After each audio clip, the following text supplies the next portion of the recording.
My wedding ring cost $4. It's sterling silver and it's broken. If I were a robber, I'd give you money. I'd be like, you go buy yourself a real ring.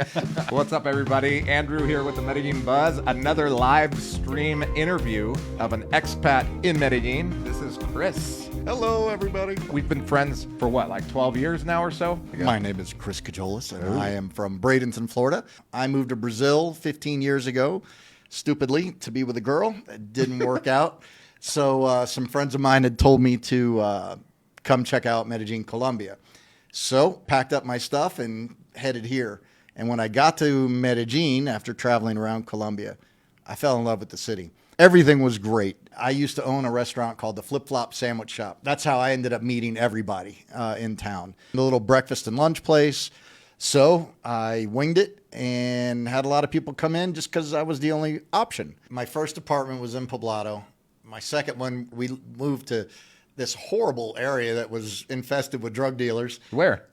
Literally on Calle do Sur, with a bridge that lights up. Oh, yeah. I mean, literally 1 block away, there were guys selling. That's called Cristo Rey, right? I think No. that neighborhood is Cristo Rey, or no? I don't remember now, to be honest with you. Yeah. But, it was also the same. 4 a.m., somebody's got their car parked outside in the front, playing music really loud. And just, it was horrible. And then we moved back to Poblado. But after that, nope. Lived in Sabaneta for 7 solid years, Envigado for the last 2 or 3. I would never come here and live. Never. I actually love living in El Poblado, but I get it. I get it because, It's because I'm cheap. let's see, this is a good question right here. Yeah. George says, Chris, would you mind sharing your monthly expenses now that you mentioned that you're living a frugal life? Sure. So, George, I'm married to a Colombian that has a good job, so we split our bills. For rent, electricity, and cable, I pay my half of $1.4 million. $350. So I spend on my part $350 right now for my part of rent, my part of utilities, and my part of cable.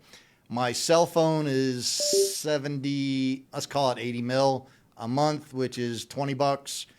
I eat out a lot. I love cooking, but my wife, my wife, for whatever reason, doesn't like eating what I like. So she does her own thing. So I eat out a lot.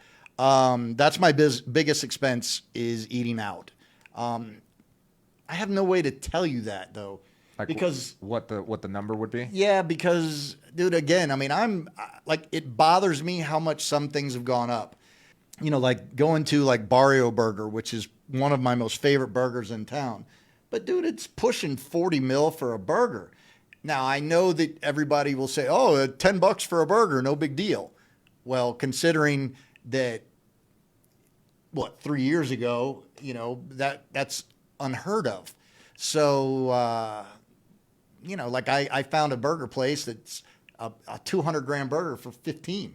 Wow. So- 15,000 pesos? Yeah. Yeah. So I just eat there now. It sounds stupid, but I have money in the U.S. and I earn pesos on my tour. So I try to live as frugally as possible to extend my time here. And maybe drop in another $200-300, $200 for food, maybe? Yeah. I don't even think that's probably too much, but let's just call it $200 for food.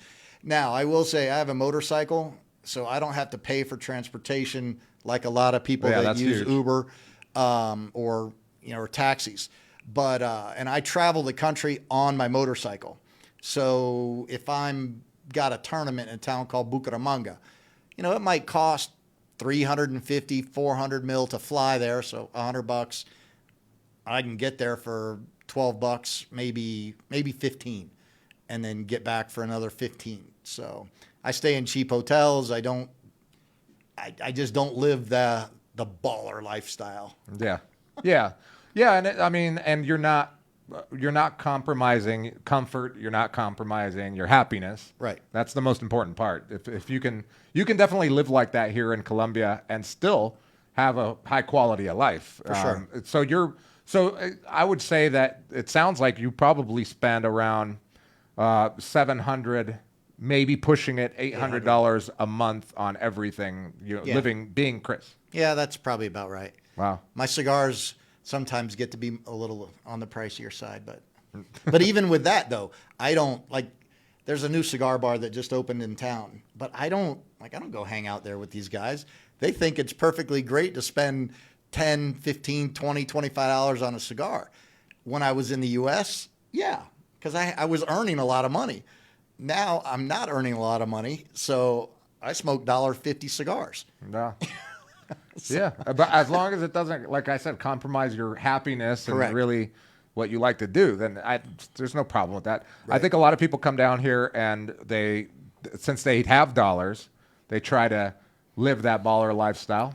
My wedding ring cost $4. It's sterling silver and it's broken.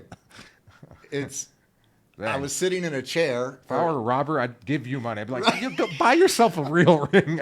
My wife is always like, honey, why don't we buy you a different ring? I'm like, because if it's stolen, it doesn't matter. $4. It was literally at that time like 18 mil. Yeah. Hope you're having a great day, Michael, or evening. Chris, what sorts of things did you factor in when leaving your job in Florida to become a retiree? Oof. The only thing I took into consideration, honestly, was money. I mean, that was it, because I had spent some time here and I just knew that I loved it. So for me, it was just about how do I live? How do I do day to day? How do I eat? How do I open a business? Because back then we didn't have all this stuff back then. Yeah. And there weren't. We didn't have Medellin expat groups that I could write, 14 years ago and be like, hi, I'm coming to town. What do I do? How do I? Dude, you just had to come and do it. So I just looked at how much money I had and said, this is what I got. I need to make it work. That was all. Remember, Medellin is hot even in the evening. Right now it's raining and we got the air conditioning on, because if it wasn't on, we'd be like sweating in here, uncomfortable. Yeah, I can't imagine wearing long sleeves here. I don't even like wearing pants. There's a reason why we're only filming from here on out. We're both not wearing pants. By the way, guys, I'm going to be doing an in-person meeting in Medellin in January. So in the description, there's a link to the Facebook page, the Medellin Buzz Facebook page. I'll be creating the event there so that we can all meet, make friends. Also invite all of my local friends, and it'll be great. It'll be kind of like a little language exchange and networking event. I find that living in Colombia, you've got to be a particular kind of person to make it last. Like, I don't think this isn't for everybody. I think a lot of people come down here thinking that living here is relatively easy. It's a lifestyle, and you have to be remotely disciplined in your lifestyle to make it here. And I think a lot of people don't take that into consideration when they're like, oh, well, it's cheap. It's this, it's that. Well, yeah, it is. But yeah. And can you handle that? Can you handle that? Yeah. I've had many friends that have come down here, or people that I've met and became friends with that were down here and they couldn't make it here for a couple of reasons. One is that they think in dollars instead of pesos. So they're like, oh, that's only that much money? Okay, I'll buy it and spend it and do whatever. And then they run out of money. Yep. Or two, they just don't assimilate, right? They try to live like an American culture in a country that is not America. And sometimes that gets hard. There's a lot of things. There are culture clashes that you've got to take into account, and things that no matter how much you bitch and whine about it, they're not going to change. All right, guys. Thank you guys so much. I'll see you guys next week. Again, I'm doing 2 lives a week, so it's probably going to be either Tuesday or Wednesday, and then the for sure one on Saturday is set as well. So I'll see you guys next week. Have a good night.